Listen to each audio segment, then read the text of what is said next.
అంటే జగన్మోహన్ రెడ్డి గారు అసెంబ్లీకి రారని చెప్పేసి శ్వేతపత్రం ఇచ్చారు కదా, దాన్ని మీరు ఎలా చూస్తున్నారు? అసలు ఆయనకి రావడానికి ముందు మొహం చల్లట్లేదండి.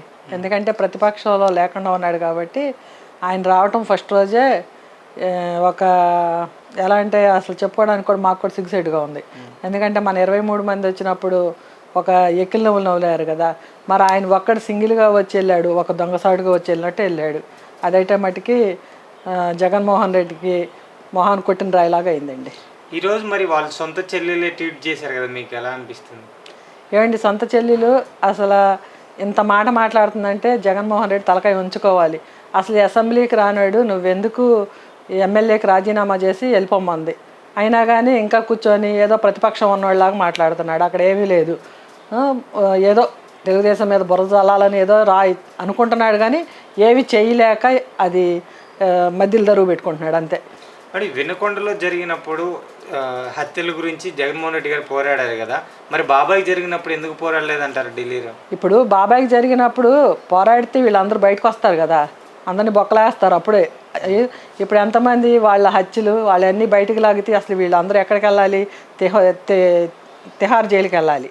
ఇప్పుడు కవిత వెళ్ళినట్టు అవన్నీ లాగకోకుండా ఇప్పుడు మన తెలుగుదేశం వాళ్ళ మీద ఏంటి 38 ఏదో కేసులు అదే హత్యలో ఏయో ఉన్నాయి, రేప్ కేసులో హత్య కేసులో ఏయో చెప్తున్నాడు. అసలు బాబు గారు వచ్చింది ఎప్పుడు 20 రోజులు అవ్వలేదు. ఆయన వచ్చిన 20 రోజుల్లో అసలు 38 హత్యలు కానీ రేప్ కేసులు కానీ ఇవన్నీ లేపుతున్నాడు. అసలు వీళ్ళ ప్రభుత్వంలో జరిగినాయి అని తీసుకొచ్చి మన ప్రభుత్వంలో పెడుతున్నాడా? అసలు మన ప్రభుత్వంలో జరిగింది తెలుగుదేశం పార్టీ వాళ్ళే 3 చనిపోయారు, మనవాళ్ళు చనిపోయారు వాళ్ళ చేతుల్లో. ఒక్క వైసీపీ వాడు కూడా వాళ్ళకి వైసీపీ వాళ్ళు పడక చనిపోయిందే. మనవాళ్ళు ఎవరు ఏమీ హాని చేయలే అక్కడ.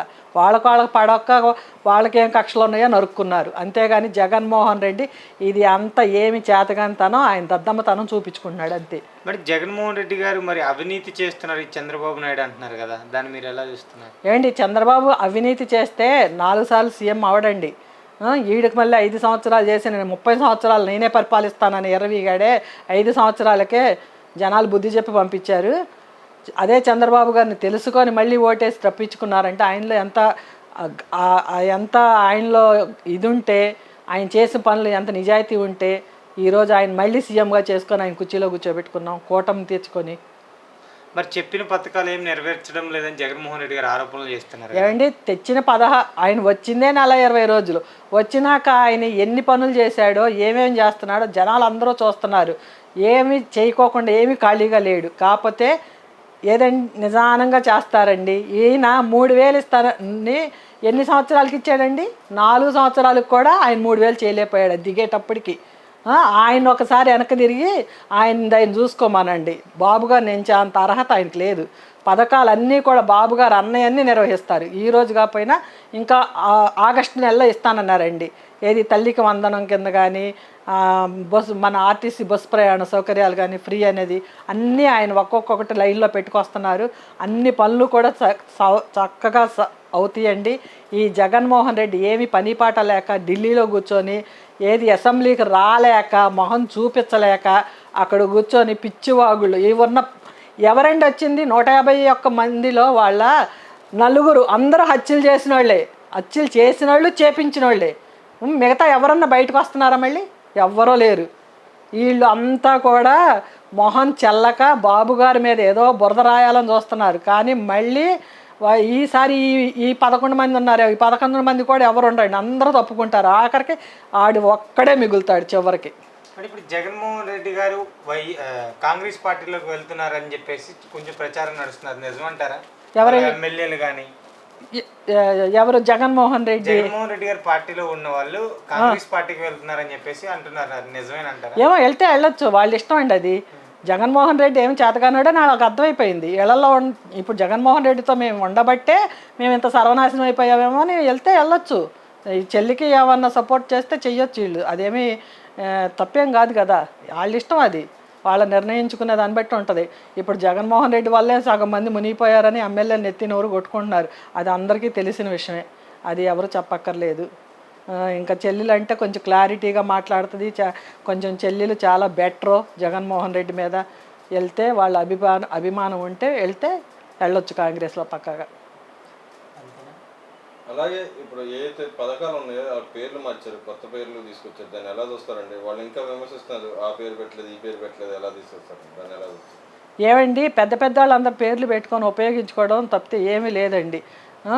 పథకాలు అనేవి అసలు అమ్మబడి అమ్మఒడి అన్నాడు, ఏ ఒళ్ళు లేవు బుడ్డులు తప్పితే వచ్చే అవన్నీ వాడు చేసినవన్నీ ఏమి పెద్దగా ఏమి ఉపయోగపడలేదు. బాబు గారు చేసేది చాలా క్లారిటీగా ఇస్తారండి, అవి కూడా కొంచెం నిదానంగా ఇస్తారు. అంతేగాని కంగారు పడిపోయి ఈలోపే సోషల్ మీడియాలో పెట్టేసేసి పథకాలు రాలేదు, అవి రాలేదు ఈ రాలేదని వాగితే అవదండి. వాడు జగన్మోహన్ రెడ్డి గారు వచ్చాక ఎన్ని సంవత్సరాలకి ఇచ్చాడండి పథకాలు? 8 నెలలకి ఇచ్చాడు. ఇప్పుడు బాబు గారు వచ్చి 40-20 రోజుల్లో పథకాలు ఇవ్వలేదని ఏకటం కాదండి. ఒకసారి 5 సంవత్సరాలని ఎన్ని పనులు చేశాడో, ఏం చేశాడో, ఆయన ఎన్ని పథకాలు ఎవరెవరికి ఇచ్చాడో, సగం మందికి ఇస్తే సగం మందికి ఇవ్వలేదు. మన బాబుగారు అలా ఎవరికి అన్యాయం చేయరు, ఇస్తానన్నది అన్నీ కూడా క్లారిటీగా ఇస్తారు. అన్నీ కూడా ఆయన ఏదన్నది అన్నీ కూడా చేసి చూపిస్తారండి. అది బాబుగారు. ఏదైతే బుగ్గన రాజేంద్ర ప్రసాద్ గారు అంటున్నారు, నేను వచ్చి మేము 14 లక్షల కోట్లు చేసామంటున్నారు, అదేదో రుజువులతో చూపించమని అడుగుతారు. కానీ వీళ్ళు గవర్నమెంట్లో జరిగిన అవకతవకల గురించి ఇంకా మేము అసెంబ్లీ సాక్షిగా చెప్పారు. 9 లక్షల కోట్లు పైనప్పుడు మాట మాకు కనపడింది, ఇంకా రావాల్సి ఉంది, చేయాల్సి ఉందని ఖరాఖండిగా చెప్పారు. నిజంగా అసలు ఎంత జరిగిందని మీరు అనుకుంటున్నారు? ఆయన చెప్పినట్టు అది గవర్నమెంట్ చెప్పింది అబద్ధం అంటారు, నిజం అంటారు? ఏంటి గవర్నమెంట్ చెప్పే చాలా పక్కా అబద్ధం అండి. వాళ్ళ దగ్గర 14 కోట్లు కానీ 12.5-13 కోట్లకే తక్కువ వాళ్ళు మనకు లాస్ చేయలేదండి. అసలు ఇవాళ 14 కోట్లు ఉంటే అమరావతి బ్రహ్మాండ 14 లక్షల కోట్లు 14 లక్షల కోట్లు వాళ్ళు మనకి ఈరోజు అన్నీ కానీ సవ్యంగా జరిగితే ఈరోజు అమరావతి కానీ పోలవరం అన్నీ కూడా చక్కగా రెడీ అయ్యాయండి. వాళ్ళు సర్వనాశనం చేశారు ముందు రాష్ట్రాన్ని నాశనం చేసింది కాకుండా ఇంకా ప్రతిపక్షంలో లేకుండా ఇంకా ఏమని తలకాయ ఎత్తుకొని ఇంకా మాట్లాడుతున్నాడు. ఎందుకే లండనో పోయి కూర్చునేదానికి ఇప్పుడు వెళ్ళి వస్తున్నాడు. ఆ లండనో పిచ్చెక్కిందేమో అనుకుంటున్నాను నేను జగన్మోహన్ రెడ్డికి. ఎందుకంటే 5 సంవత్సరాలు కానీ 30 సంవత్సరాలు ఉంటాను అనుకుని ఊహించుకున్నాడు కదా. ఆ లేకపోవటం వల్ల వాడు పిచ్చెక్కి పిచ్చివాగులు వాగుతున్నాడు. ఇంకా జగన్మోహన్ రెడ్డి నువ్వు కొంచెం అన్న తగ్గుకొని కొంచెం మంచిగా మాట్లాడితే కొంచెం బెటరు, నువ్వు కూడా కాస్త అలా నిలబడతావు. లేదనుకుంటే ఈ జనాలు ఇంకా అదే ఇప్పుడు తుగ్లక్ అంటున్నారు కదా, ఇంకా చాలా హీనంగా మాట్లాడాల్సి వస్తుంది నీ గురించి. ఇవన్నీ కూడా పిచ్చి మాటలు మాట్లాడి మంచి ఏమన్నా ఉంటే నీలో ఆలోచనలు మార్చుకోవయ్యా. అలాగే ఏదైతే రేపు రాబోయే రోజుల్లో ఎన్టీఆర్ అన్న క్యాంటీన్ ఒకటేను మహిళలకి ఫ్రీ బస్ సర్వీస్ రెడీ చేస్తున్నారు, దాన్ని ఎలా చూస్తున్నారు? ఏమండి ఇప్పటికే అన్నా క్యాంటీన్లు ఎక్కడికక్కడ వెలిసినాయండి, చూస్తూనే ఉన్నాం. అసలు ఆయన ప్రభుత్వంలోనే అన్నా క్యాంటీన్లు పెడతాం స్టార్ట్ చేశారు. ఇప్పుడు బాబు గారు వచ్చాక అన్నా క్యాంటీన్లు ఎక్కడ చూసినా అన్నా క్యాంటీన్లు స్టార్ట్ అవబోతున్నాయి. ఇప్పటికే చాలా ఎక్కడ చూసినా ఉన్నాయి. ఇంకా కూడా అసలు ఎవ్వరికి కూడా అన్నం అనేది ఆకలి అనేది అంటే కడుపు మార్చుకునే వాళ్ళు ఉండరండి ఈ ప్రభుత్వంలో మటుకి. ఇప్పుడు వరకు కూడా 5 సంవత్సరాల్లో అందరూ కడుపు మార్చుకొనే ఉన్నారు. ఇప్పుడు ఆ అన్నా క్యాంటీన్లు సగం వెలిసాక సగం మంది ఆకలి మంటలు తీరినాయి.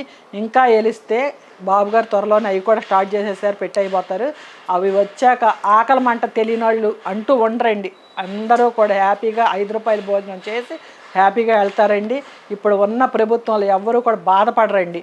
ఎందుకంటే ఇప్పుడు ఉన్న ప్రభుత్వం చాలా గొప్ప ప్రభుత్వం అండి. అలాగే ఏదైతే గవర్నమెంట్ ఇంకో స్కీమ్ తీసుకున్న గృహ పథకానికి సంబంధించి 4 లక్షల రూపాయలు ఇచ్చేట్టు ఫ్యూచర్గా అభిప్రాయం ఎక్కువైంది, దాన్ని ఎలా చూస్తారు? ఏమండి ల్యాండ్ ఉంటే కనుక ఇస్తున్నారండి. సెంట్రల్లో 2 లక్షలన్నర ఇస్తారండి, రాష్ట్రంలో మనకి 1.5 లక్షలు ఇస్తారు చంద్రబాబు గారు. మొత్తం 4 లక్షలండి కట్టుకోవడానికి అది హామీ ఇచ్చారండి.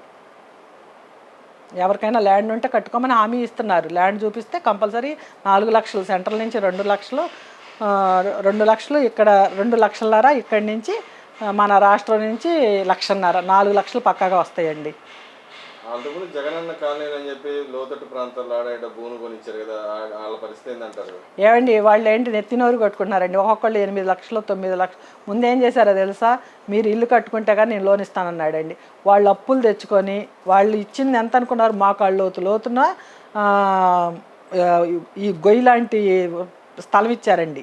ఆ స్థలం మేము కళ్ళారా చూసాము. చూస్తే వాళ్ళు ఏం చేశారు, మీకు లోన్ కావాలంటే ముందు అది ఆ గొయ్యిని పోవడమన్నారు పైకి. అది పోడ్చడానికి ఎవరైనా కానీ ఒక్కొక్కళ్ళు 3 లక్షలు 4 లక్షలు అప్పులు చేసుకొని పెట్టారండి. దాని మీద ఇచ్చింది ఆయన మా అయితే 1,50,000 ఇచ్చాడో మరి 1,00,000 ఇచ్చాడో ఎంత ఇచ్చాడో అంత వివరంగా నేను మా ఫ్రెండ్స్ వాళ్ళు చెప్తూ ఉంటారు వింటాను. కానీ అప్పుల పాలయ్యామన్నమాట చెప్తున్నారండి. ఎందుకంటే ఇప్పుడు వర్షం వస్తే మొత్తం వాటర్ అంతా ఆ గోతుల్లో అంటే ఎంత పైకి లేపుతారండి పాపం. వాళ్ళు ఇచ్చింది అంత లోతునిచ్చారు. అది ఎంత లేపుకున్నా కానీ లేని వాళ్ళకి ఆ స్థలాలు ఇవ్వకపోతే ఏమైందండి? ఏమన్నా లక్షలు ఉన్న వాళ్ళు అయితే ఆ స్థలాలు అక్కర్లు అసలు వాళ్ళకే ఎక్కడోసారి ఆ డబ్బులో పెట్టుకెళ్ళి కొనుక్కునేవారు. వాళ్ళని పక్కాగా మోసం చేశాడండి. నేను అది ఇస్తాను ఇది ఇస్తానని చెప్పి వాళ్ళని సర్వగా ముంచేశాడు.